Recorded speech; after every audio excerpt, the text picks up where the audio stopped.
Hello दोस्तों, स्वागत है आपका एग्जाम गुरुजी के यूट्यूब चैनल में। हम राज व्यवस्था के प्रश्नों की प्रैक्टिस कर रहे हैं। राज व्यवस्था में आज ये आपका 11वां वीडियो, आज ये आपकी राज व्यवस्था की लास्ट क्लास होगी।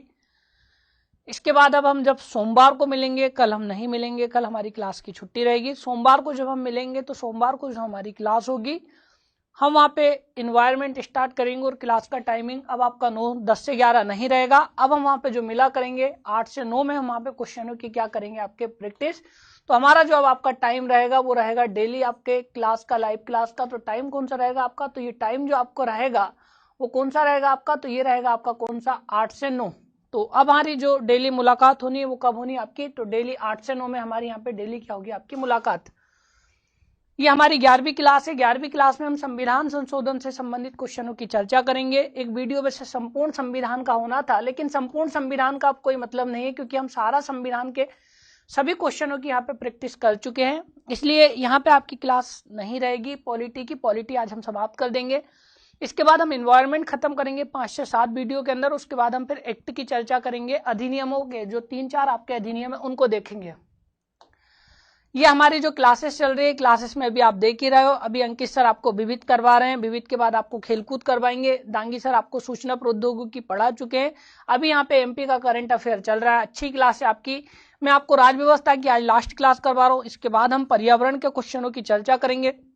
पर्यावरण के क्वेश्चन देखेंगे कि अच्छे क्वेश्चन कौन कौन से जो आपके पेपर में आ सकते हैं। साथ ही साथ में ये जो पीएससी की वैकेंसी आई है उसके लिए हमने आप लोगों के लिए video plus PDF, printed notes सब कुछ अवेलेबल कराया। जिन लोगों को प्रिंटेड नोट्स चाहिए उन्हें 1999 रुपए में प्राप्त होंगे, और जिन लोगों को सब कुछ आपका नोट्स, टेस्ट सीरीज प्लस हमारी वीडियो सब आपको 555 रुपए में 5555 रुपए में प्राप्त होगी। साथ ही साथ में हमारी पीएससी की टेस्ट सीरीज चल रही है, जिसका रेट अब आपका 499 रुपए हो चुका है। जिन लोगों को ज्वाइन करना, प्ले स्टोर पे एग्जाम गुरुजी ऐप पे आपको सब कुछ मिल जाएगा। तो क्लास हम स्टार्ट करते हैं। संविधान संशोधन से संबंधित क्वेश्चन रहेंगे। बहुत अच्छी क्लास होने वाली है। 1-2 क्वेश्चन आपके संविधान संशोधन से संबंधित आते भी है। किस संविधान संशोधन के द्वारा लोकसभा की अवधि को बढ़ाकर 6 वर्ष कर दिया गया था। क्वेश्चन आपसे पूछा कि कौन से संविधान संशोधन से हमने जो आपकी लोकसभा थी उस लोकसभा की अवधि को बढ़ाकर हमने 6 वर्ष करा था। 42वां संविधान संशोधन, 43वां संविधान संशोधन, 44वां संविधान संशोधन या 45वां संविधान संशोधन। तो जल्दी कमेंट करके बता दीजिए कि किस संविधान संशोधन से हमने जो लोकसभा की अवधि थी, क्योंकि लोकसभा की जो अवधि होती है वैसे 5 वर्ष की अवधि लोकसभा की यहाँ पे निर्धारित है, लेकिन हमने एक संविधान संशोधन से इस अवधि को आपका बढ़ा दिया था। और ये जो हमने अवधि कर दी थी, ये कर दी थी हमने कितने वर्ष, आपके 6 वर्ष। तो संविधान संशोधन देखिएगा कौन से संविधान संशोधन से हमने ये किया था। तो जब आप इंदिरा गांधी की सरकार थी, 42वां संविधान संशोधन 1976, इंदिरा गांधी ने संविधान में इतने संशोधन किए कि पूरे संविधान का पार्टी बदल डाला। इसीलिए तो हम 42वें संविधान संशोधन को क्या बोलते हैं यहाँ पे, तो यहाँ पे बोला जाता है आपका लघु संविधान। तो 42वें संविधान संशोधन के द्वारा इसकी जो आपकी आयु थी, लोकसभा की जो अवधि थी, लोकसभा की अवधि को बढ़ा के कितने वर्ष कर दिया गया था, 6 वर्ष। फिर बाद में हमने वापस 44वां संविधान संशोधन करा। कौन सा संविधान संशोधन करा, तो यहाँ पे बाद में हमने संशोधन करा 44वां संविधान संशोधन। इसके तहत वापस इसकी अवधि को कितने वर्ष कर दिया गया था, आपके 5 वर्ष। तो अगर आपसे पूछा जाए कि किस संविधान संशोधन से आपकी लोकसभा की अवधि को हमने यहाँ पे बढ़ाकर 6 वर्ष करा था, तो इसका जो आंसर होगा वो होगा आपका कौन सा, 42वां संविधान संशोधन। और पुनः 5 वर्ष किससे किया, तो 44वें संविधान संशोधन से। तो जिन लोगों ने इसका आंसर आपका 42वां लगाया है उन सभी का आंसर बिल्कुल सही है। अब क्वेश्चन नंबर 2 की हम चर्चा करें आपकी स्क्रीन पर। किस संविधान संशोधन के तहत असम से अलग करके नया राज्य मेघालय बनाया गया। तो जल्दी कमेंट करके बताइए कि कौन से संविधान संशोधन से हमने असम से अलग करके एक नया राज्य मेघालय बनाया था। 20वां संविधान संशोधन, 21वां संविधान संशोधन, 22वां संविधान संशोधन या 23वां संविधान संशोधन। तो जल्दी कमेंट करके बता दीजिए कि किस संविधान संशोधन से हमने असम से अलग करके एक नया राज्य मेघालय बनाया था। तो यहाँ पे आप असम से अलग करके नया राज्य मेघालय की बात करोगे तो जो संविधान का आपका 22वां संविधान संशोधन था, कौन सा आपका 22वां संविधान संशोधन। इस 22वें संविधान संशोधन के तहत हमने क्या करा था, तो 22वें संविधान संशोधन से हमने असम से अलग करके एक नया राज्य बनाया था। उस नए राज्य का नाम था आपका क्या, मेघालय। तो यहाँ पे जिन लोगों ने इसका आंसर मेघालय या 22वां संविधान संशोधन लगाया है उन सभी का आंसर बिल्कुल सही है। इसलिए किस संविधान संशोधन से अलग मेघालय बना, तो 22वें संविधान संशोधन के तहत। क्वेश्चन नंबर तीसरा, संविधान संशोधन के द्वारा राष्ट्रपति को संविधान का हिंदी का प्रमाणिक संस्करण प्रकाशित करने का अधिकार प्रदान किया गया। संविधान में आपके एक जगह स्पष्ट रूप से वर्णन है कि राष्ट्रपति जो हिंदी है उसका प्रमाणिक संस्करण आपका प्रकाशित कर सकता है।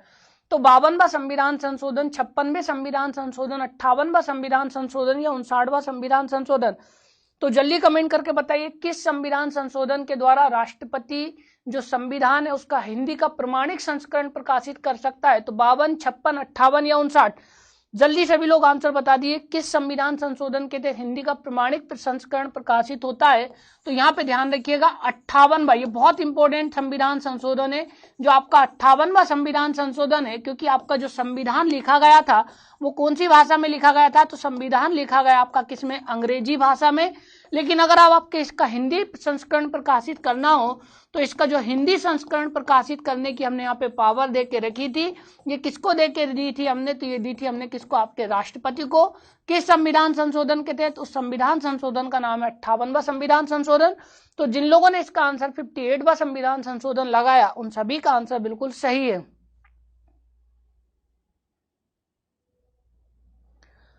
अगले क्वेश्चन की हम बात कर रहे हैं, क्वेश्चन नंबर 4। इसका आंसर बताइए किस संविधान संशोधन के द्वारा एसटी आयोग का गठन किया गया। मैंने आपसे पूछा है अनुसूचित जाति आयोग का गठन किस संविधान संशोधन के तहत हुआ। अपन जब संविधान हम लोग जब अपन पढ़े थे, क्या आपका जब हमने अस्थायी जो आपके कुछ विशेष वर्गों के लिए हमने उपबंध देखे थे, उस विशेष वर्गों के उपबंध में मैंने आपको बताया भी था कि अनुसूचित जनजाति आयोग का वर्णन कहां पर है। तो जल्दी कमेंट करके बता दीजिए कि संविधान के किस अनुच्छेद में अनुसूचित जनजाति आयोग का वर्णन है, और साथ ही साथ कौन सा संविधान संशोधन आपका अनुसूचित जाति आयोग से संबंधित था। तो जल्दी सभी लोग कमेंट करके आंसर दीजिए कि आपका आंसर इस पे क्या होगा। अगर आपसे पूछा जाए कि कौन सा संविधान संशोधन, तो एसटी जो आयोग का वर्णन है वो संविधान के अनुच्छेद 338 का में है। ध्यान रखिएगा 338 का में है। और यहाँ पे ध्यान रखिएगा किस संविधान संशोधन के तहत, तो यहाँ पे 89वां संविधान संशोधन हुआ था। कब आपका, 2003 में। तो 89वें संविधान संशोधन 2003 के तहत हमने यहाँ पे क्या करा था, आपका अनुसूचित जनजाति आयोग का वर्णन किया था। इसलिए जिन लोगों ने इसका आंसर सी लगाया उन सभी का आंसर बिल्कुल सही है। इसलिए जो इसका आंसर होगा वो होगा आपका क्या, सी। अगले क्वेश्चन की हम चर्चा करें, क्वेश्चन नंबर 5 के संविधान संशोधन के तहत अन्य पिछड़ा वर्ग आयोग को संवैधानिक दर्जा प्रदान किया गया। मैंने आपसे पूछा है कि कौन से संविधान संशोधन से जो आपका ओबीसी है उसको हमने संवैधानिक दर्जा प्रदान किया था। 101वां संविधान संशोधन, 102वां संविधान संशोधन, 103वां संविधान संशोधन और 104वां संविधान संशोधन। बहुत अच्छा क्वेश्चन है आपका। अब की बार हो सकता है आपको पेपर में ये देखने को मिल जाए कि किस संविधान संशोधन के तहत पिछड़ा वर्ग आयोग को हमने संवैधानिक यहाँ पे दर्जा प्रदान किया था। तो इसका आप आंसर देखिएगा, इसका जो आपका संशोधन था वो था आपका कौन सा, 102वां संविधान संशोधन। इस 102वें संविधान संशोधन के तहत हमने, ध्यान रखिएगा, जो आपका ओबीसी है, ओबीसी को हमने क्या प्रदान किया है, तो ओबीसी को हमने यहाँ पे, ओबीसी जो है उसको हमने संवैधानिक दर्जा दिया है। तो ओबीसी को संवैधानिक दर्जा दिया तो संविधान का 338 खा हमने एक जोड़ दिया है और एक और आर्टिकल हमने यहाँ पे जोड़ दिया। उस आर्टिकल का नाम है आपका क्या, 342 का। तो 102वें संविधान संशोधन से ओबीसी को आपके अन्य पिछड़ा वर्ग आयोग को संवैधानिक दर्जा दिया। दो संविधान के उसमें संशोधन लगे, दो अनुच्छेद में परिवर्तन आया, 338 खा में और 342 का में। तो जिन लोगों ने इसका आंसर 102वां संविधान संशोधन लगाया है उन सभी का आंसर बिल्कुल सही है। अगले क्वेश्चन की चर्चा करें, क्वेश्चन नंबर 6 कि संविधान संशोधन द्वारा लोकसभा तथा विधानसभा की सीटों को 2026 तक बढ़ाने का प्रावधान है। तो जल्दी कमेंट करके बताइए कि इनमें से कौन सा संविधान संशोधन आपको ऐसा लगता है जिसमें आपने लिखा है कि हम लोकसभा, राज्यसभा और जो विधानसभा है सबकी सीटें 2026 के बाद बढ़ाएंगे, अर्थात 2026 के बाद जो अगले दशक की जनगणना होगी 2031 में उसके बाद बढ़ाएंगे। तो किस संविधान संशोधन में इस बात का वर्णन है, 81वें में, 82वां में, 83वें संविधान संशोधन या 84वें संविधान संशोधन में। अंशुल जी बिल्कुल आपकी बात सुन लेंगे, आप बार बार एक ही कमेंट को लिख रहे हो, हम आपका वीडियो बना देंगे, ठीक है, हमें अगर टाइम मिला तो बिल्कुल आपका वीडियो बना दिया जाएगा।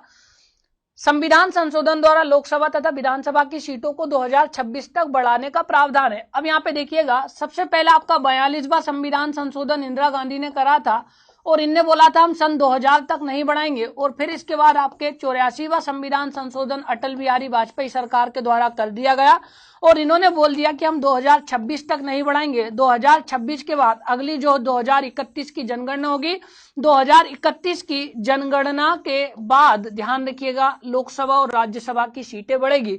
लेकिन 2026 तक तो सीटें आपकी यही रहने वाली है, लोकसभा के अंदर 552, राज्यसभा के अंदर 250 और राज्यों की विधानसभा के अंदर जैसी है वैसी रहेगी। कब तक आपकी 2026 तक नहीं बढ़ेगी? 2026 के बाद जो अगली जनगणना होगी 2031 की, 2031 के बाद आर्टिकल 82 के तहत परिसीमन आयोग का गठन होगा। परिसीमन आयोग की सिफारिश के आधार पर लोकसभा और राज्यसभा की सीटें बढ़ेगी। ये भी याद रखिएगा परिसीमन आयोग का अध्यक्ष कौन होता है? तो परिसीमन आयोग का जो अध्यक्ष होता है वो होता है आपका कौन? चुनाव आयुक्त। अभी तक आपके लगभग 3-4 परिसीमन आयोग का गठन हो भी चुका है। इसलिए जिन लोगों ने इसका आंसर 84वां संविधान संशोधन लगाया है उन सभी का आंसर बिल्कुल सही है।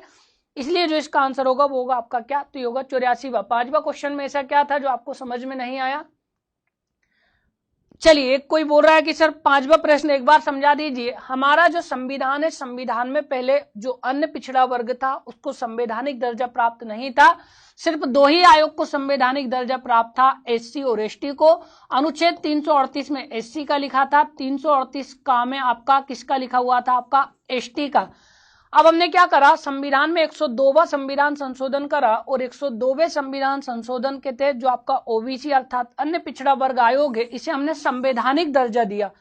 जब हमने इसे संवैधानिक दर्जा दिया तो संविधान के कौन से अनुच्छेद में परिवर्तन आए? तो अनुच्छेद 338 खा में यहाँ पे आपके ओबीसी आयोग का वर्णन है कि ओबीसी आयोग क्या होगा, और जो 342 का है कि किसी भी क्षेत्र को अगर अन्य पिछड़ा वर्ग घोषित करेगा तो ये कौन करेगा आपका? तो ये करेगा आपका कौन? राष्ट्रपति। अब मुझे उम्मीद है आपको समझ में आ गया होगा। 102वां आपका डबल से समझा दिया गया। 6वें के बाद 5वां हम 6वां देख चुके हैं। अगले हम क्वेश्चन की चर्चा करेंगे, क्वेश्चन नंबर 7वां। इसका आंसर आप सभी बताइएगा। कौन सा संविधान संशोधन अधिनियम न्यायिक नियुक्ति आयोग से संबंधित था? तो जल्दी कमेंट करके बताइए। 96वां, 97वां, 98वां या 99वां?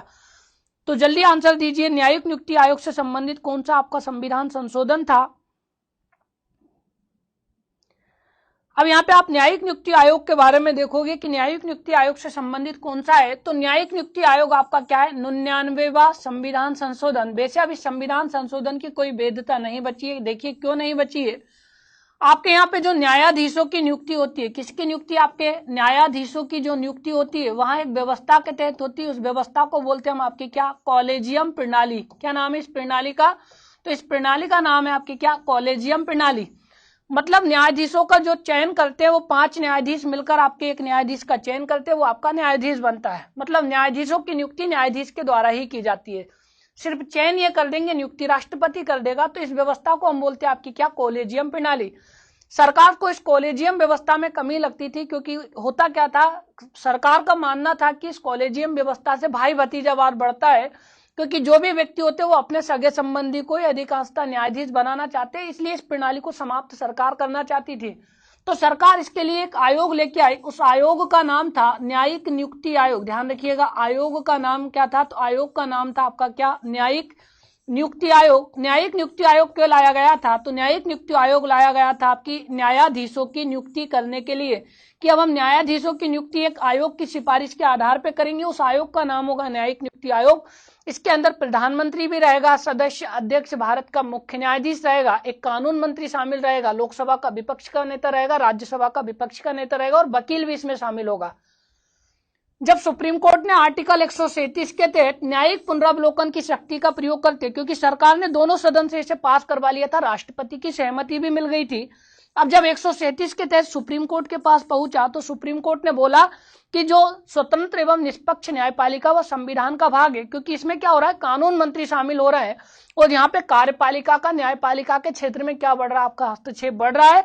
तो स्वतंत्र एवं निष्पक्ष न्यायपालिका को संविधान का आधारभूत ढांचे का भाग मानते हुए इस 9वें संविधान या 99वें संविधान संशोधन को क्या कर दिया? आपका समाप्त कर दिया। इसलिए अब इस अधिनियम की ये समाप्त हो गया, क्योंकि अगर सुप्रीम कोर्ट किसी भी चीज की वैधानिकता की जांच करके अगर उसे समाप्त कर दे तो वो कानून फिर कभी लागू नहीं हो पाता, संविधान संशोधन भी कभी लागू नहीं हो पाता। इसलिए 99वां संविधान संशोधन नहीं लागू हो पाया। न्यायालय ने बोला कि जो भी सुधार करना वो कॉलेजियम व्यवस्था में करिए, न्यायिक नियुक्ति आयोग को हम यहाँ पे अनुमति नहीं देंगे। इसलिए न्यायिक नियुक्ति आयोग को क्या कर दिया गया, आपका समाप्त कर दिया गया। इसलिए वर्तमान में जो न्यायाधीशों की नियुक्ति होती है वो किस प्रणाली से होती है, उस प्रणाली का नाम है कॉलेजियम प्रणाली। लेकिन कौन से संविधान संशोधन था आपका, तो वो संविधान संशोधन था आपका 99वां। इसलिए जिन लोगों ने इसका आंसर 99 लगाया उन सभी का आंसर बिल्कुल सही है। क्वेश्चन नंबर 8वां, किस संविधान संशोधन के तहत दादर एवं नागर हवेली को संघ शासित प्रदेश का दर्जा प्रदान किया गया। दादर एवं नागर हवेली को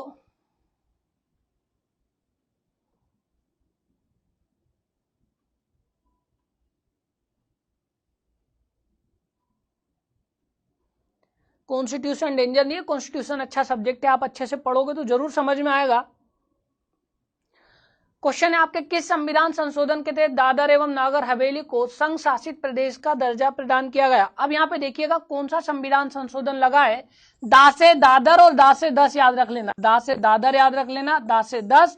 तो दादर नागर हवेली को हमने केंद्र शासित प्रदेश का जो दर्जा प्रदान किया वहां किस संविधान संशोधन के तहत प्रदान किया, तो वो जो संविधान संशोधन था वो आपका 10वां संविधान। इसलिए जिन लोगों ने आंसर 10वां संविधान संशोधन लगाया उन सभी का आंसर बिल्कुल सही। अगले क्वेश्चन की चर्चा, कौन से संविधान संशोधन के द्वारा जीएसटी को लागू किया गया। बहुत अच्छा क्वेश्चन है आपके कि जो goods and service tax GST है उसे किस संविधान संशोधन से हमने लागू किया। 100वां संविधान संशोधन, 101वां संविधान संशोधन, 102वां संविधान संशोधन, ये 103वां संविधान संशोधन। तो जल्दी कमेंट करके बताइए GST goods and service tax किस संविधान संशोधन के तहत आपका लागू किया गया। तो यहाँ पे आप देखिएगा जो 101वां संविधान संशोधन है उसके तहत हमने जीएसटी को क्या कर दिया, लागू कर दिया। संविधान का आर्टिकल भी याद रखिएगा, आर्टिकल 279A में जीएसटी का वर्णन है। जीएसटी एक ऐसा कर है तो जीएसटी एक अप्रत्यक्ष कर है। तो यहाँ पे ध्यान रखिएगा जिन लोगों ने इसका आंसर जीएसटी का 102वां संविधान संशोधन लगाया, और यहाँ पे ध्यान रखिएगा आर्टिकल किसमें वर्णन है जीएसटी का, तो जीएसटी का जो वर्णन देके रखा वो आर्टिकल 279A में देके रखा है। तो 279A में परिवर्तन हुआ, और ध्यान रखिएगा ये एक इनडायरेक्ट टैक्स है इसलिए अप्रत्यक्ष कर है। तो जिन लोगों ने इसका आंसर 101वां संविधान संशोधन लगाया उन सभी का आंसर बिल्कुल सही है। अगले क्वेश्चन की हम बात करें, क्वेश्चन नंबर 10वां, संविधान का कौन सा संशोधन बांग्लादेश से भूमि समझौते से संबंधित है। तो जल्दी कमेंट करके आंसर दीजिए।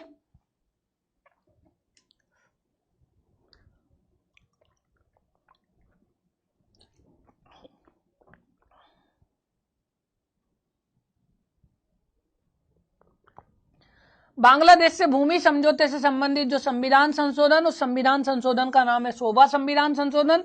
इसलिए जिन लोगों ने इसका आंसर 100वां संविधान संशोधन लगाया है उन सभी का आंसर बिल्कुल सही है। तो संविधान का कौन सा संशोधन आपके बांग्लादेश से भूमि समझौते से संबंधित था, तो वो जो संशोधन होगा वो होगा आपका कौन सा, 100वां संशोधन। 11वां क्वेश्चन, किस संविधान संशोधन के तहत भारत का भाषा के आधार पर गठन किया गया। बहुत अच्छा क्वेश्चन है, कई बार मैं आपसे यहाँ पे डिस्कस भी कर चुका हूं।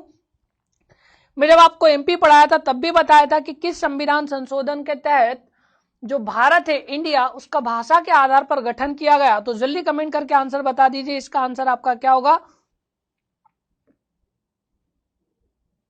अब यहां पे देखिएगा मैंने आपका संविधान संशोधन, जब आप 7वां संविधान संशोधन पढ़ते हो, कौन सा संविधान संशोधन आपका 7वां संविधान संशोधन जब आप पढ़ते हो तो 7वें संविधान संशोधन के तहत भारत का किस आधार पर गठन किया गया, आपके भाषा के आधार पर गठन किया गया। जब हमने संविधान में 7वां संशोधन करा तो संविधान के 2 भाग खाली हो गए थे। ध्यान रखिएगा संविधान के 2 भाग आपके यहाँ पे खाली हुए थे। एक जो भाग खाली हुआ था वो भाग आपका 9 था, और एक जो भाग खाली हुआ था वो भाग आपका कौन सा था, 7 था। तो संविधान का भाग 7 आज भी खाली है, ये ध्यान रखिएगा, संविधान का भाग 7 आज भी खाली है। लेकिन भाग 9 तो हमने बाद में जोड़ दिया। कौन कौन से संविधान संशोधन, 73वां, 74वां और एक आपका कौन सा, 97वां संविधान। 73वां पंचायत से, ये शहरी स्थानीय स्वशासन नगर पालिका, और ये आपकी सहकारी समितियों से संबंधित है। अब भाग 9 वर्तमान में संविधान में, लेकिन भाग 7 अभी भी आपका क्या है, खाली है। तो मैंने आपसे पूछा कि किस संविधान संशोधन के तहत जो आपका भारत है उसका भाषा के आधार पर गठन किया था, तो हमने किस संविधान संशोधन से किया था? जो संविधान संशोधन लगा था वो लगा था आपका कौन सा? 7वां। 2 भाग भी खाली हो गए थे, भाग 9 भी खाली हुआ था, भाग 7 भी, लेकिन भाग 9 हमने पुनः स्थापित कर दिया। इसमें हमने पंचायतों का वर्णन कर दिया, नगरीय निकाय का वर्णन कर दिया और सहकारी समितियों का वर्णन कर दिया। भाग 9 नौका और नोखा। इसलिए जिन लोगों ने इसका आंसर आपका, क्योंकि मैंने पूछा भाषा के आधार पर गठन 7वां लगाया है, उन सभी का आंसर बिल्कुल सही, इसलिए इसका जो आंसर होगा वो होगा आपका क्या? ए।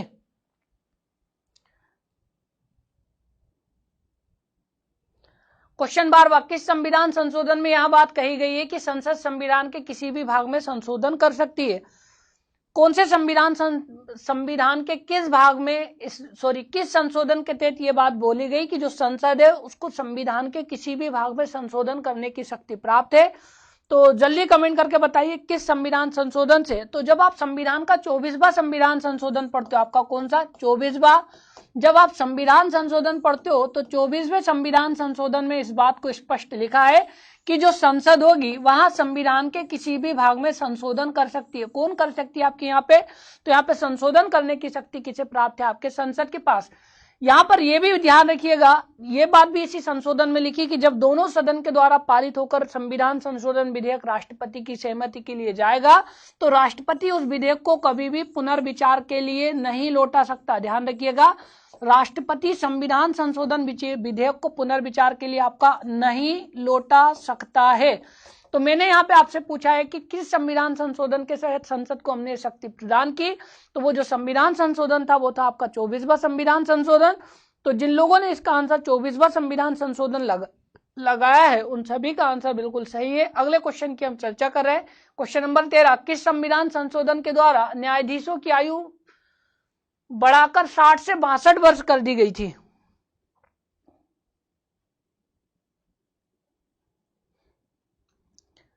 किस संविधान संशोधन के द्वारा न्यायाधीशों की आयु 60 से बढ़ाकर 62 वर्ष कर दी गई? सिंपल सा आंसर याद रखिएगा, जो भारत के जो हाई कोर्ट के न्यायाधीश है, ध्यान रखिए किसके? आपके हाई कोर्ट के न्यायाधीश पहले 60 वर्ष की आयु में क्या हो जाते थे? आपके रिटायर हो जाते थे, लेकिन अब इनकी आयु हमने 2 वर्ष कर दी, तो ये हमने 62 वर्ष करी। किस संविधान संशोधन से? तो संविधान संशोधन लगा आपका कौन सा? 15वां। और जो हमारे हाई कोर्ट सुप्रीम कोर्ट के न्यायाधीश है वो आपके 65 वर्ष की आयु में ही रिटायर होते हैं। उनकी आयु को तो हमने 65 वर्ष ही रहने दिया, लेकिन इनकी आयु को हमने 2 वर्ष बढ़ा दिया है। इसलिए जिन लोगों ने इसका आंसर 15वां संविधान संशोधन लगाया है उन सभी का आंसर बिल्कुल सही है। तो 15वें संविधान संशोधन से हमने न्यायाधीशों की जो आयु थी वो 60 से बढ़ा के क्या कर दिया? आपकी 62 वर्ष कर दी है। क्वेश्चन 14, संविधान के किस अनुच्छेद के प्रावधानों के अंतर्गत संविधान संशोधन किया जाता है? तो संविधान के कौन से अनुच्छेद में संविधान संशोधन का वर्णन है? तो जल्दी कमेंट करके बताइए संविधान के कौन से अनुच्छेद, प्लस जल्दी सभी लोगों को इसका आंसर देना है कि संविधान के किस अनुच्छेद के तहत संविधान संशोधन किया जाता है। अब अगर आप यहाँ पे देखोगे कि संविधान संशोधन किस अनुच्छेद के तहत किया जाता है, तो यहाँ पे आप जो संविधान संशोधन देखते हो तो ये जो भाग होगा वो जो अनुच्छेद होगा उस अनुच्छेद का नाम होगा आपका क्या? अनुच्छेद 368। अनुच्छेद 368 में 3 प्रकार से आपका संविधान में संशोधन होता है। एक जो विधेयक होगा साधारण बहुमत, साधारण बहुमत के बाद जो दूसरा बहुमत होगा उसे बोलते हैं हम आपका क्या? विशेष बहुमत। और तीसरा जो संशोधन का प्रकार है उसमें देख के रखे हम आपका क्या? विशेष बहुमत तो चाहिए ही चाहिए, साथ ही साथ आपके आधे से अधिक राज्यों की क्या चाहिए हमें? आपकी यहाँ पर सहमति। तो 3 प्रकार से संशोधन, इसमें संविधान के अंदर किसी भी प्रकार के कोई संशोधन की आवश्यकता नहीं पड़ती। संविधान में ध्यान रखिएगा जितने भी संशोधन साधारण बहुमत से होते हैं उसके लिए संविधान में ये लिखने की जरूरत नहीं होती है कि कौन सा संविधान संशोधन हुआ है। जैसे आपको नई विधान परिषद का सृजन करना हो, नए राज्य का निर्माण करना हो, जो भी परिवर्तन करना हो, सब साधारण बहुमत के न्यायाधीशों की संख्या में वृद्धि। तो जितने भी संशोधन साधारण बहुमत से होते हैं उनके लिए संविधान में लिखने की जरूरत नहीं होगी।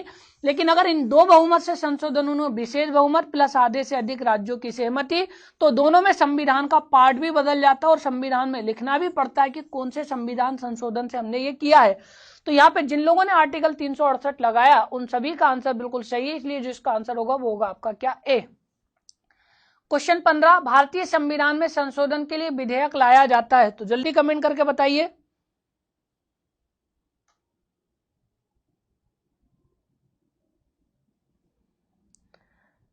ये मैंने क्वेश्चन पूछा, भारतीय संविधान में संशोधन के लिए विधेयक लाया जाता है लोकसभा, राज्यसभा, या तो लोकसभा में या राज्यसभा में या भारत के सर्वोच्च न्यायालय में।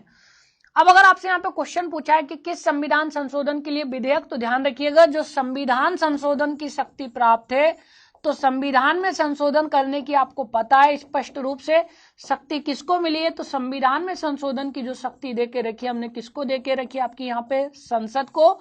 संसद के अंतर्गत आपका क्या क्या आता है, तो इसमें आता है आपका लोकसभा भी आता है, और साथ ही साथ इसमें आपका राज्यसभा भी आता है, और राज्यसभा के साथ एक क्या आता है आपका इसके अंदर, राष्ट्रपति। अब यहाँ पे राष्ट्रपति की तो अभी हमें कोई आवश्यकता नहीं, लेकिन ध्यान रखिएगा अगर संविधान में संशोधन आपको करना है तो विधेयक कहाँ लाया जाएगा, ध्यान रखिएगा दोनों में लाया जा सकता है, या तो लोकसभा से भी प्रारंभ हो सकता है, दोनों में से किसी में भी क्या हो सकता है आपका प्रारंभ हो सकता है। लोकसभा में भी प्रारंभ हो सकता है और आपका राज्यसभा में भी प्रारंभ हो सकता है। तो यहाँ पे ध्यान रखिएगा या तो लोकसभा या राज्यसभा दोनों में से किसी एक ही सदन में प्रारंभ होगा, या तो लोकसभा में प्रारंभ कर लीजिए या राज्यसभा में। अगर राज्यसभा में प्रारंभ किया तो फिर लोकसभा में बाद में आएगा, अगर लोकसभा में प्रारंभ किया तो राज्यसभा में बाद में जाएगा, लेकिन दोनों सदन की यहाँ पे सहमति लगेगी। इसलिए जिन लोगों ने इसका आंसर सी लगाया, या तो लोकसभा या राज्यसभा, उन सभी का आंसर बिल्कुल सही है। अगले क्वेश्चन की हम चर्चा कर रहे हैं, क्वेश्चन नंबर 16। निम्नलिखित में से किस भारतीय संविधान के संशोधन द्वारा अनुच्छेद 19(1)(c) में सहकारी समितियां शब्द जोड़ा गया। तो आपसे मैंने क्वेश्चन पूछा है संविधान के 3 अनुच्छेद में आपके सहकारी समिति शब्द लिखा है, तो जल्दी कमेंट करके बताइए कौन कौन से ऐसी समितियां हैं जहां पे हमने सहकारी समितियां शब्द जोड़ा है। सभी को इसका आंसर बताना है कि कहां पे आपकी सहकारी समिति शब्द आपका जुड़ा हुआ है। अगर आप यहाँ पे सहकारी समिति शब्द देखोगे कि किस संविधान संशोधन के तहत आपका सहकारी समिति शब्द जुड़ा हुआ है, तो यहाँ पे देखिएगा अगर आप देखोगे संविधान में सहकारी समितियां, तो सहकारी समितियों के लिए जो संविधान में हमने संशोधन किया वो 97वां संविधान संशोधन था, आपका सन 2011 में हुआ था। इस संविधान संशोधन के तहत संविधान के 3 अनुच्छेद, एक आपका 19(1)(c) संघ सहकारी समिति या संघ बनाने का अधिकार, एक आर्टिकल आपका 43(b), इसमें भी ध्यान रखिएगा सहकारी समिति बनाने का अधिकार है, और आपका आर्टिकल 243 का आप अगर आप यहाँ पे देखोगे कि कहां से कहां तक, तो यहाँ पे ZG के बाद क्या आता है आपका ZG, जी के बाद आता है आपका ZH, ZH से लगा के ZT तक आपकी सहकारी समितियों का संविधान में वर्णन देके रखा है। संविधान के अगर आप भाग की चर्चा करोगे कि कौन से भाग में इसका वर्णन है, तो संविधान का जो भाग होगा वो होगा आपका क्या भाग, नोखा। तो 3 संशोधन या 3 अनुच्छेद आपके सहकारी समितियों से संबंधित है। 97वां संविधान संशोधन से जुड़े हैं, 19(1)(c), 43(b) और 243 ZH से लगा के ZT तक के प्रावधान। तो इन लोगों ने जिन सभी का आंसर बिल्कुल, या जिन लोगों ने आंसर 97वां संविधान संशोधन लगाया है, उन सभी का आंसर बिल्कुल सही है। अगले क्वेश्चन की हम चर्चा करें, क्वेश्चन नंबर 17। किस संविधान संशोधन के तहत सामान्य वर्ग को 10% आरक्षण देने का प्रावधान किया गया है।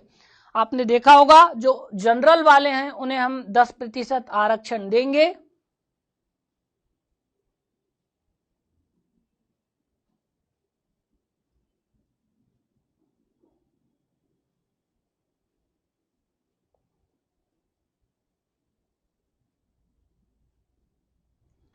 अब यहाँ पे देखिएगा किस संविधान संशोधन के तहत सामान्य वर्गों को 10% आरक्षण दिया गया।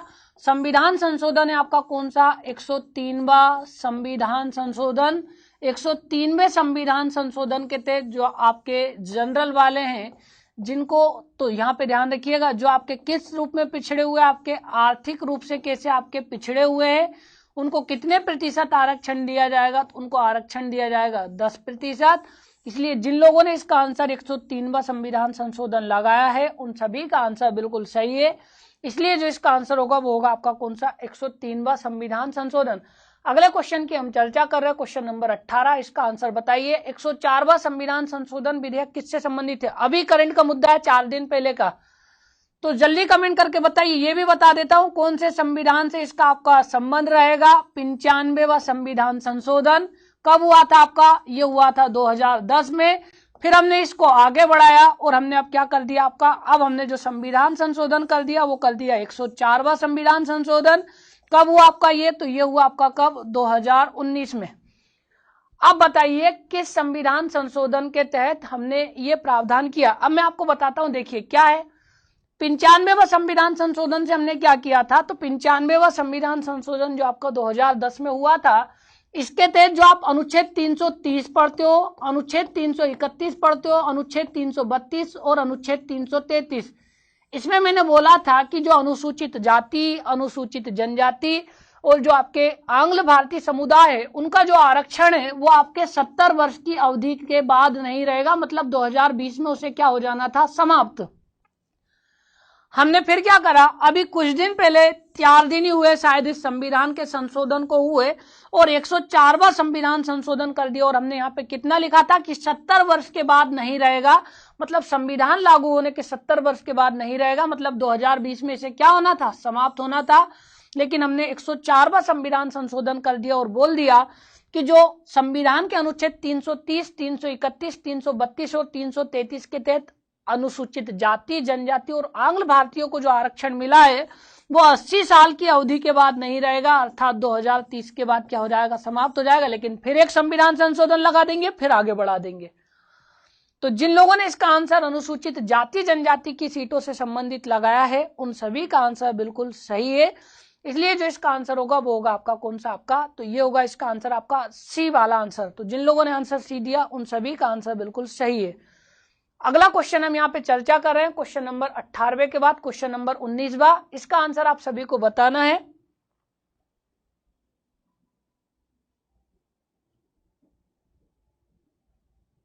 हाँ बिल्कुल सिंपल कर लिया, आप टेंशन मत लो।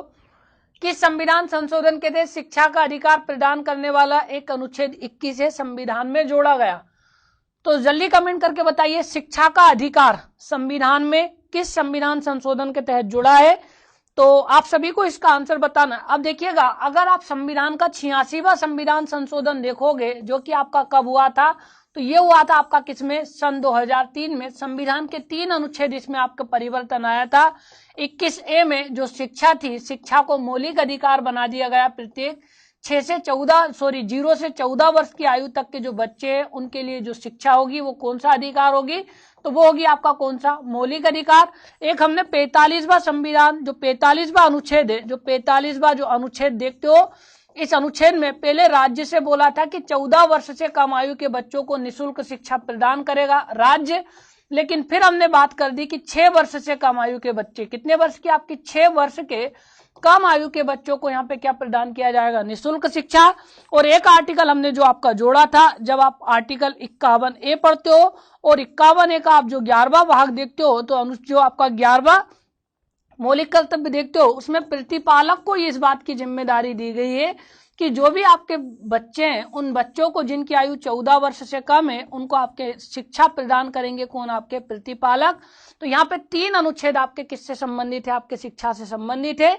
तो जिन लोगों का आंसर आपका 86वां संविधान संशोधन लगाया है, उन सभी का आंसर बिल्कुल सही है। तो इसका जो आंसर होगा वो होगा आपका क्या? 86वां संविधान संशोधन। क्वेश्चन नंबर 20, इसका आंसर बताइए।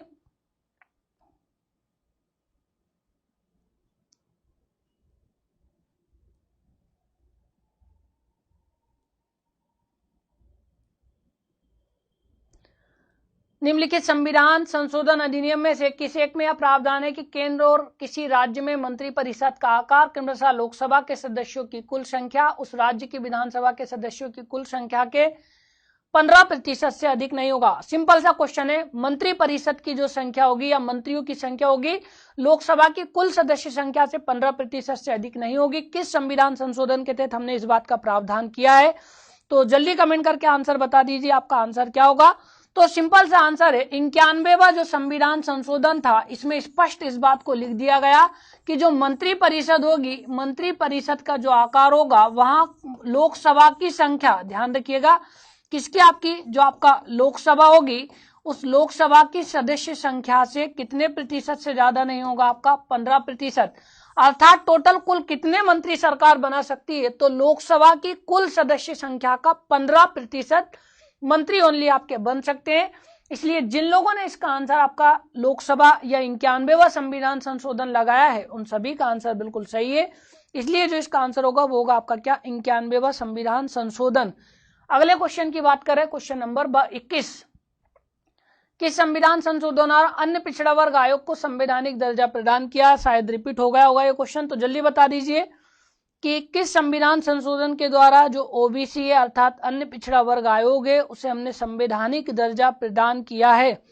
तो नहीं, ओनली मंत्री परिषद, मंत्री परिषद अलग बात है और मंत्रिमंडल अलग बात है। मैंने स्पष्ट बोला है मंत्री परिषद का जो कुल संख्या होगी या मंत्रियों की संख्या होगी वह कितने प्रतिशत से अधिक नहीं होगी, तो वह नहीं होगी लोकसभा के 15% से अधिक नहीं होगी। ये ध्यान रखिएगा, यहाँ पे मंत्रिमंडल मत कर दीजिएगा, अभी भी बता रहा हूं। ये क्वेश्चन का आंसर आपको सबको पता है, मुझे उम्मीद है। इसका आंसर क्या होगा, इसका आंसर जल्दी कमेंट करके आंसर बता दीजिए। इसका आंसर आपका क्या है, तो यहाँ पे आपने अभी सबने देखा ही है 102वां संविधान संशोधन के तहत जो आपका ओबीसी है उसे हमने संवैधानिक दर्जा प्रदान किया है। तो जिन लोगों ने इसका आंसर 102वां संविधान संशोधन लगाया है उन सभी का आंसर बिल्कुल सही है। क्वेश्चन 22, किस संविधान संशोधन के द्वारा भारत एवं बांग्लादेश के बीच भूमि समझौता संपन्न हुआ है, जल्दी कमेंट करके बताइए।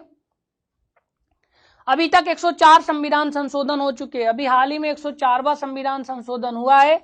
सिंपल सा आंसर होगा 100वां संविधान संशोधन के तहत भारत एवं बांग्लादेश, ध्यान रखिएगा भारत के बीच और किसके बीच, आपके बांग्लादेश के बीच भूमि का समझौता क्या हुआ है, आपका संपन्न हुआ है।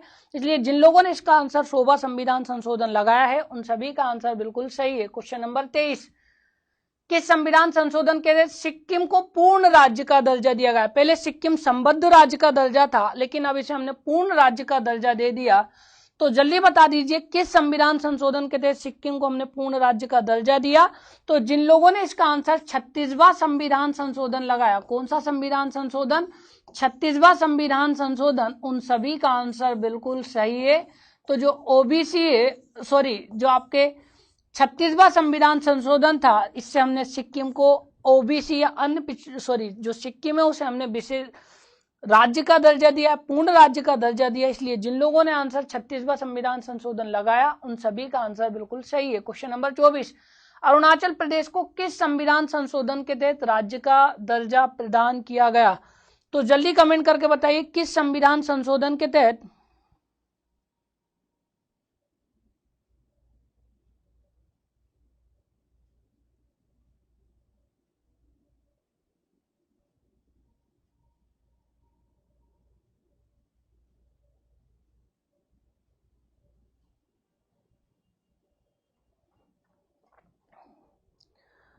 अब यहाँ पे मैंने आपसे क्वेश्चन पूछा है अरुणाचल प्रदेश को किस, तो कौन से संविधान संशोधन से, आपके जो 55वां संविधान संशोधन था, 5वां नहीं 55वां जो संविधान संशोधन था उसके तहत हमने जो अरुणाचल प्रदेश था, अरुणाचल प्रदेश को हमने किसका दर्जा प्रदान किया था यहाँ पे, तो यहाँ पे राज्य का दर्जा प्रदान किया था।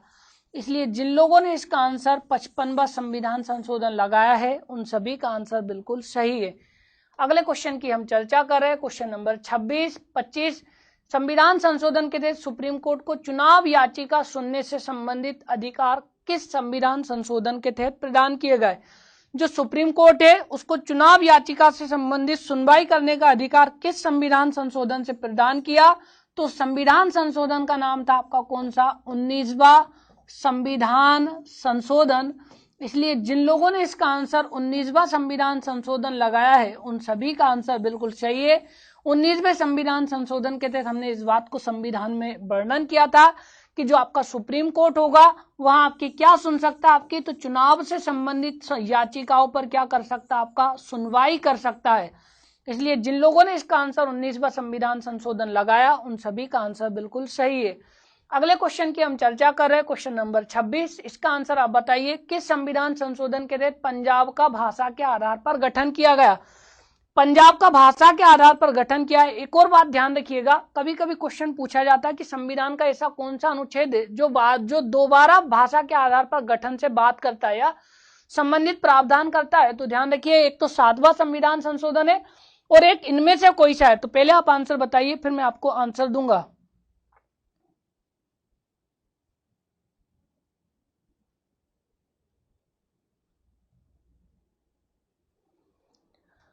अब आपसे मैंने पूछा है कि किस आधार पर पंजाब का, तो देखिए जो पंजाब है, पंजाब का जो हमने भाषा के आधार पर गठन किया था वो किया था हमने कौन से संविधान संशोधन से, तो संविधान संशोधन था आपका कौन सा, 18वां संविधान संशोधन। इस 18वें संविधान संशोधन के तहत हमने पंजाब का भाषा के आधार पर क्या किया, आपका गठन किया। इसके तहत हमने क्या करा, जो आपके हिंदी भाषी क्षेत्र थे वो दे दिया आपके, सॉरी जो पंजाबी भाषी क्षेत्र थे वो किसके पास आ गए, पंजाब के पास। हिंदी भाषी क्षेत्र चले गए हरियाणा के पास। और जो आपका पर्वतीय क्षेत्र था, जो पर्वतीय क्षेत्र वो किसे दे दिया हमने आपका, तो वो दे दिया हमने किसे, आपके हिमाचल प्रदेश को। तो जिन लोगों ने इसका आंसर 18वां संविधान संशोधन लगाया है उन सभी का आंसर बिल्कुल सही है। अगला क्वेश्चन, क्वेश्चन नंबर 27, इसका आंसर बताइए कौन कौन से 2 संविधान संशोधन स्थानीय स्वशासन से संबंधित है। तो जल्दी कमेंट करके बताइए कौन से 2 संविधान संशोधन आपके स्थानीय स्वशासन से संबंधित है। 73, 74, 74, 75, 75, 76, 76, 77, सबको इसका आंसर पता होगा।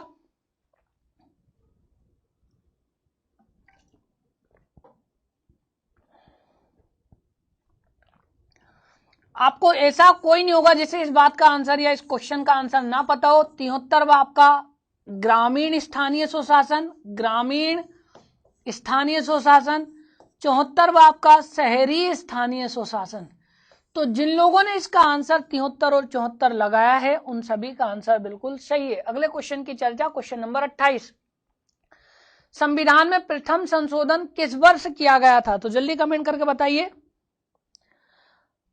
आशुतोष शुक्ला जी, मैं आपको बता चुका हूं 104 संविधान संशोधन अभी तक हो चुके हैं। ध्यान रखिएगा, संविधान संशोधन अभी तक कितने हो चुके हैं, तो संविधान में जो अभी तक संशोधन हुए वो टोटल 104 संशोधन अभी तक हो चुके हैं। एक बार और मैं आपको पहले बात बोल चुका था और अब ये आपका यहां पर लिख भी दिया।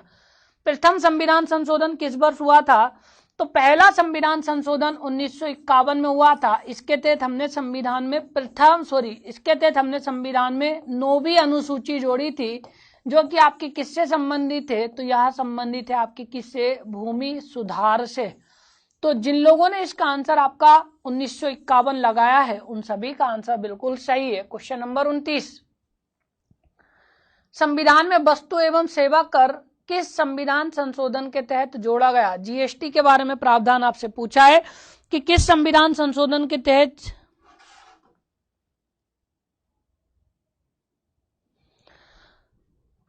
संविधान में वस्तु एवं सेवा कर। दोबारा ये क्वेश्चन भी रिपीट हो गया है, मैं क्षमा चाहता हूं, कई क्वेश्चन रिपीट हो जाते हैं, कुछ गलती हो या ध्यान नहीं रहता है टाइप करने में। यहाँ पे देखिएगा जो 101वां संविधान संशोधन था आपका, वहां किससे संबंधित है, आपका जीएसटी से। तो जिन लोगों ने इसका आंसर 101वां संविधान संशोधन लगाया है उन सभी का आंसर बिल्कुल सही है। अगला क्वेश्चन आपका क्वेश्चन नंबर 30, इसका आंसर आप बताइए, दल बदल विरोधी संविधान संशोधन भारत में कब से प्रभावी हुआ। तो जल्दी बताइए, दल बदल विरोधी, नहीं 104 नहीं पढ़ने, कुछ चीजें काम की पढ़नी है। मैं आपसे बोलता हूं 104 संविधान संशोधन सारे मत पढ़िए, लगभग 40 ऐसे संविधान संशोधन है जो सिर्फ आपके काम के हैं, बाकी 104 में से कोई काम का नहीं है। तो 104 में से 40 संशोधन ही आपके काम के रहेंगे, सारे संविधान संशोधन नहीं पढ़ने।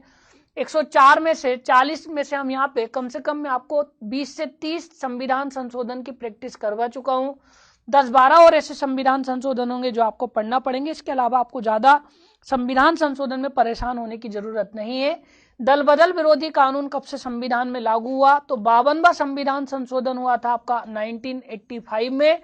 तो जिन लोगों ने इसका आंसर 1985 लगाया है उन सभी का आंसर बिल्कुल सही है, इसलिए जो इसका आंसर होगा वो होगा आपका क्या, 1985। तो इसलिए दल बदल और अनुसूची भी अगर आपसे पूछा जाए कि कौन सी अनुसूची दल बदल से संबंधित है, तो इसकी जो अनुसूची होगी वो होगी आपकी कौन सी, 10वीं अनुसूची। इसलिए जिन लोगों ने इसका आंसर दल बदल विरोधी कानून का आपका ये लगाया है, अब हमारी जो अगली क्लास होगी, अगली क्लास में आपको बता देता हूं, हम यहाँ पे पर्यावरण पढ़ेंगे, पर्यावरण एवं पारिस्थितिकी के क्वेश्चनों की चर्चा करेंगे। 4 से 5 क्लास आपकी पर्यावरण एवं पारिस्थितिकी के संपूर्ण ली जाएगी, जिसमें हम सोमवार को जो हमारी अब क्लास का टाइमिंग रहेगा वो रहेगा 8 से 9 का। अब हम डेली सोमवार को 8 से 9 में आपसे मुलाकात करेंगे। इसलिए यहाँ पे ध्यान रखिएगा 8 से 9 में हमारी डेली मुलाकात होगी। हम आपके लिए पीएससी की जो आपकी वैकेंसी आई है उसके लिए हमारा कोर्स भी अवेलेबल है, प्रिंटेड नोट्स भी अवेलेबल है, साथ में आपको पीडीएफ भी इसके अंदर प्रदान की जाएगी। 5,555 रुपये में आपको ये कोर्स मिल जाएगा। इसमें भी आपके लिए टेस्ट सीरीज बिल्कुल फ्री है, टेस्ट सीरीज भी अभी आप इसमें प्राप्त कर सकते हो। हमारे यहाँ पे पीएससी की टेस्ट सीरीज चल रही है, ये जो हमारी पीएससी की टेस्ट सीरीज है ये आपको 499 रुपये में प्राप्त होगी। इसके रेट अब कम हो गए, 125 टोटल इसके अंदर आपके टेस्ट होने हैं। आपको अगर टेस्ट सीरीज ज्वाइन करनी है, मुझे उम्मीद है आपको ये टेस्ट सीरीज ज्वाइन करनी चाहिए, बहुत अच्छी टेस्ट सीरीज है। घर बैठे आप इसके क्वेश्चन की प्रैक्टिस कर पाओगे, कभी भी आप टेस्ट दे पाओगे। 499 रुपये में आपको प्राप्त हो जाएगी। आप इस नंबर पे फोन कर लीजिए या प्ले स्टोर से एग्जाम गुरुजी ऐप डाउनलोड कीजिए, आपको वहां से सब जानकारी मिल जाएगी। 104वां संविधान संशोधन फिर से बता देता हूं। अब यहाँ पे देखिएगा, अगर आपसे 104वां संविधान संशोधन किससे संबंधित है तो यहाँ पे आप 95वां संविधान संशोधन याद रखिए, 95वां संविधान संशोधन और एक संविधान संशोधन 104वां, दोनों समझिए मेरी बात थोड़ी देर ध्यान से। 95वां संविधान संशोधन क्या था, हमने जो आप अनुच्छेद 330 पढ़ते हो, संविधान का अनुच्छेद 330, अनुच्छेद 331, अनुच्छेद 332 और अनुच्छेद 333, यहाँ पे लोकसभा में अनुसूचित जाति जनजाति को आरक्षण है। यहाँ पे आपके 1-2 आंग्ल भारतीय को नॉमिनेटेड करेगा लोकसभा में राष्ट्रपति। यहाँ पे ध्यान रखिएगा, यहाँ पे 332 में विधानसभा में अनुसूचित जाति जनजाति को आरक्षण है और 333 के तहत राज्यपाल 1 आंग्ल भारतीयों को विधानसभा में मनोनीत करता है।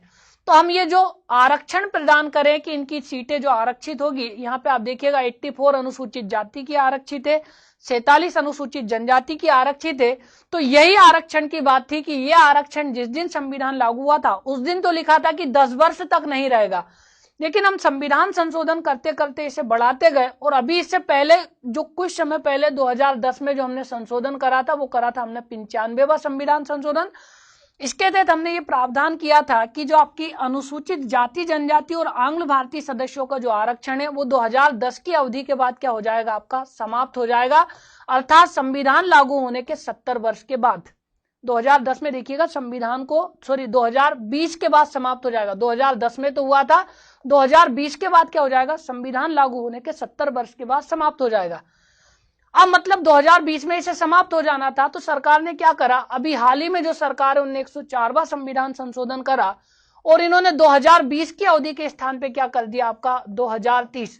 अर्थात ये जो आप आरक्षण के 4 पॉइंट देखते हो, लोकसभा में SC ST आंग्ल भारतीयों का, यहाँ राज्य विधानसभा में और यहाँ भी आंग्ल भारतीयों का, अब ये 2030 की अवधि के बाद नहीं रहेगा। लेकिन ऐसा नहीं है, सरकार फिर संशोधन करके इसे 10 साल बढ़ा देगी, फिर 10 साल बढ़ा देगी। तभी तो आज देखिए, शुरुआत में जब लागू हुआ था उस दिन बोला था 10 वर्ष के बाद नहीं रहेगा, यहाँ पे बोला हमने 70 वर्ष के बाद नहीं रहेगा, और यहाँ पे बोल रहे हैं आपके संविधान लागू होने के 80 वर्ष के बाद नहीं रहेगा।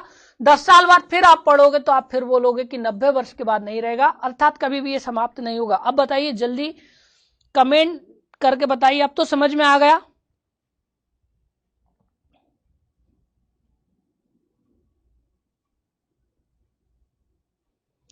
ध्यान रखिएगा, राष्ट्रपति वीटो पावर का यूज नहीं कर सकता है संविधान संशोधन विधेयक के ऊपर, क्योंकि मैंने स्पष्ट बोला संविधान संशोधन विधेयक अगर दोनों सदन से पारित होकर जाएगा तो राष्ट्रपति को पहली बार में उस पर सहमति देनी पड़ेगी। अर्थात जो राष्ट्रपति की वीटो पावर आप आर्टिकल 111 में देखते हो, वह संविधान संशोधन विधेयक पर काम नहीं करेगी, ओनली आपके साधारण विधेयक के संबंध में ही काम करेगी। अब 8 से 9 रहेगी आपकी क्लास का टाइम डेली।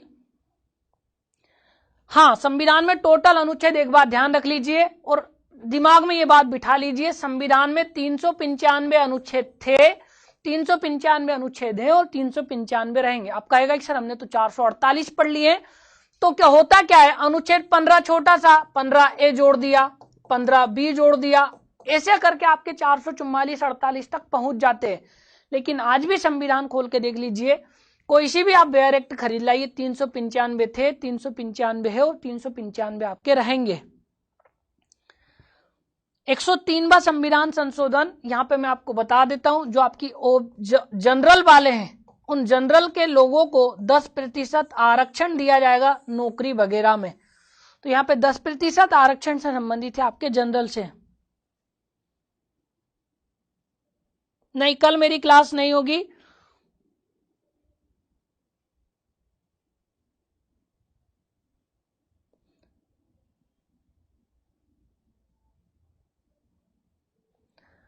चलिए क्लास को आज हमको यहीं पर समाप्त करना चाहिए। अब हम सोमवार को 8 से 9 में मिलेंगे। पर्यावरण एनवायरनमेंट के क्वेश्चनों की हम वहाँ पे प्रैक्टिस करेंगे। इसलिए आज की क्लास हम यहीं पे समाप्त करते हैं। आप सभी को गुड नाइट, शुभ रात्रि, जय हिंद, जय भारत।